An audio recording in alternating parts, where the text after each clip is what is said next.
if you know how to dine in a restaurant comfortably, you know what to do. You know where your glass goes, you know where your bread plate is, you know where your forks are, you know what fork. Ooh, I don't have anyone really. I have. We learned this at Chancer's class. Do you know where your plate is? Okay, it's in front of you. All right, baby steps. We know that. Your plate will always be in front of you. Okay. And then, do you know where your napkin is? On your lap. On the plate, but then you put it on your lap. Ooh, actually, both of you are correct. If it is a lunch, a lot of times your napkin is away from your silverware on your left. If it's a dinner, it'll be underneath your silverware on your left, or it can be on your plate on your left. Okay, so let's pass out your plate. Since you got that one correct, I'll give you a plate. Thank you.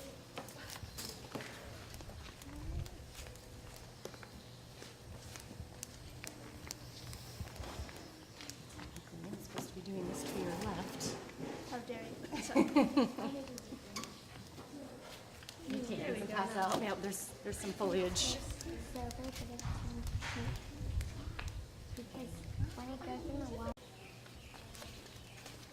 All right. It's okay. You'll live. All right. Now, where does your drinking glass go? On the right. It goes on the right. Go ahead and do this. Take your hands. Hands in front of you. Make a... What do you think D stands for? Lunch. Your drink. Your drink is always on your right-hand side. Your drink. Guess what B stands for? Your bread plate. Your bread plate will always be to your left. All right, so now Sometimes I put it on top. giving you a perfect. Ooh, that's actually something else. That's a salad plate. Those all go in bowls. Okay, I'm not doing this very well, but I'm just gonna throw this in just for time reasons. Everyone's drink on your right-hand side. You could take it from the middle, put it on your right-hand side. So we're missing one. I'll be a nice person and give it There. to table manners. Up. You have a drink on your right-hand side. So who? There, right here. Yep, your drink. If you guys don't have room, you can go ahead and put it on your plate. You can put your napkin on your plate if you don't have enough room. Yep, that's just more, it's more formal. That's the more, so this way is the dinner way. To your left is the lunch. Okay,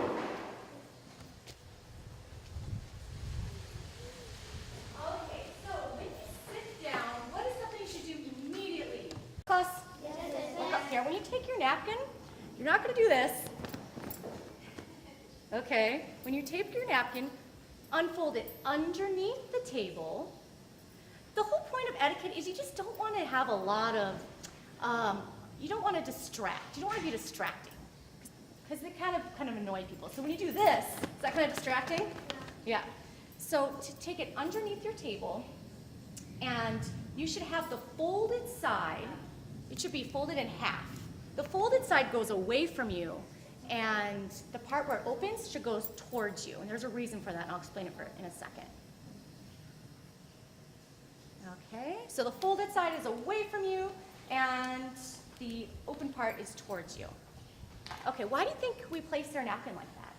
So if you spill something, it won't get on your clothes? Well, yeah, napkins are great on your lap for that reason, but how come we can't just put it on one, or like kind of crumple it up on our lap? What's the point of that? Yes? Isn't it so like the open side so you can like lift it Got up? it. Good job. So if you notice when you eat the corners of your mouth like this inside, and for two reasons. Number one, I just got makeup on it. That's exactly why. One, for the first reason, you don't, if you rub your face like this, it's gonna go on your nice clothes. You don't want that. Then you're defeating the purpose of a napkin. If you rub it on the top, then you look kind of messy because you're gonna show the whole table all of your mess. But if you go inside, it still looks clean.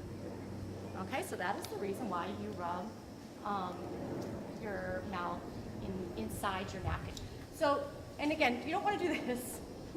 Just do a nice little, you want everything to be not very distracting. So go ahead and practice dotting your mouth. Just just kind of do a nice little dot. Go ahead and practice inside your napkin. Practice there. They don't have to be very, very princessy. Just a little times. Men always had their knives on them. And they weren't little butter knives. I know, right? They weren't little cute, dainty butter knives. They're almost like swords. They were big knives. They were kind of like the butcher chef knives we're using in the kitchen. So most people were right-handed a long time ago. So all of the important or the first cutlery is on your right-hand side. Forks were the last things to be invented. That was actually last. So it was the knife, it was the spoon, and then it was the forks. So the important stuff was kind of the first invented stuff, and the left-hand stuff is the newer invention. It's still been a long time ago when forks were invented, but it's still newer to your silverware. So if you notice, a lot of things in table manners, a lot of the etiquette, it's always to the right. Important things are to the right. When you pass bread, it's to the right. When you pass food, it's to the right. Your drink is to your right. Everything's to the right, because that was the dominant hand. In fact, men's coats are buttoned on the right. Women's coats are buttoned on the left. So if someone needed to draw their sword or gun, they can quickly open it up and grab it, because it's quicker to open it up when the buttons are on the right than the left. Kind of interesting, huh? Who would have known? So everything's on the right. So go, oops, we shouldn't start with forks then.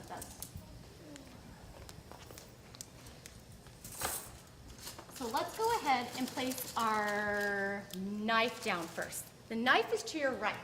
The knife blade always comes towards you. And again, that's kind of a safety thing because they have crazy big knives back then. We don't want them out where someone can accidentally hurt themselves.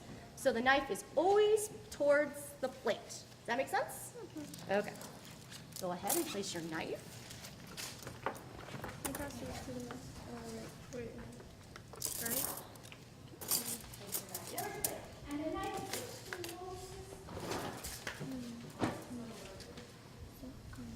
So nice.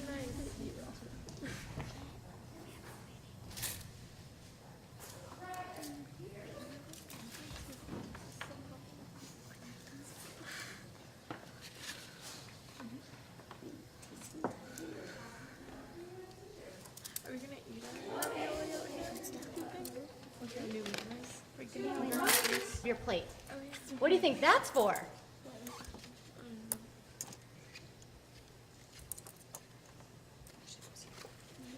Is the butter knife? Does anybody know? Good guess. It's for dessert, again, because the waiter doesn't know. Do you want ice cream? Do you want a sorbet? Because then you can use a spoon. Or do you want cake? Then you can use a fork. So if you ever see silverware on the top of your plate, it is for dessert. Oh, I Are you gluten-free? Yeah, I can eat gluten. Can I get may I please have a bread? I'm going to show you how you serve the bread. So I'm going to put May I it in. please go get some Yes, you may. I'm going to put it in the middle for now. Ooh. great.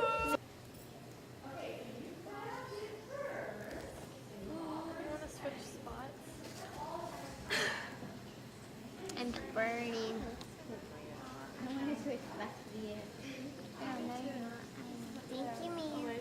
I want to switch. Oh my gosh, it's not ready.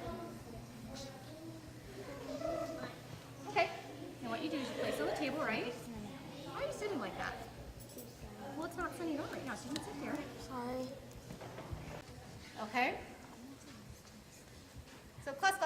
Yes, yes, You yes. guys can look over here. What you're going to do is once you have the butter on the side of your plate, of your bread plate, you always tear a bite-sized piece. Because you don't want tons of bread crumbs coming out of your mouth. It's gross. A bite-sized piece, put a little butter on your bread, put your butter knife back on your butter plate, put your bread roll back, and eat it. So you actually use your hands when you eat bread. And they say they do that for two reasons. Number one, a long time ago, sometimes the knives were dirty, had blood on it from hunting still. You don't want to use that on your bread. And the second reason is you're literally breaking bread. What does it mean to break bread with people? Peace. It's peace. That's what dining's all about. You don't eat with your enemies. In fact, in literature, If there are two friends that got in a big fight and they get together and they eat together, that's the author's way of saying that they're friends again. Okay. So use the finger salad. There we go.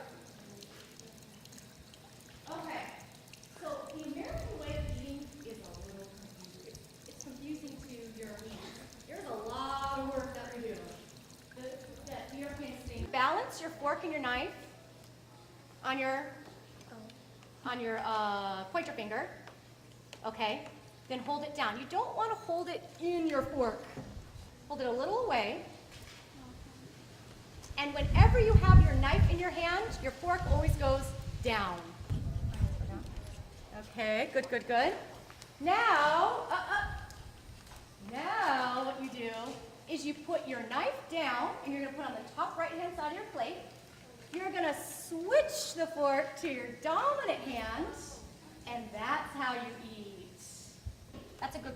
If you're going to use your knife again, because you only are going to do a bite size at a time. You're not going to take your whole chicken and cut the whole thing and then put your knife down. You only cut a bite at a time. So that means you're going to have to keep on using your knife. So you place your knife on the top right-hand side. Okay, now if you want to drink a water, you're going to rest, you're going to talk to somebody, you want to tell the waiter, don't take my food, I'm talking, I'm going to eat it again. You're going to do the pizza slice. You're going to put your knife down on the bottom, and you put your fork on the top. Wait, like. So it's kind of, the knife blade always goes towards you. Knife blade always goes towards you. Okay, so if I'm a waiter, the waiters are always going to serve. Oh, still coming in. Ship is going away. Oh. Ship is going every The ship now. is sailing. Ship just is like sailing that. away. No, no.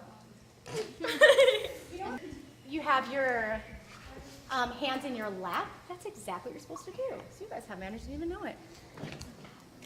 Okay, I do see some no-nos. Remember, we used our silverware, so silverware never goes back on the table. Silverware always stays on your plate.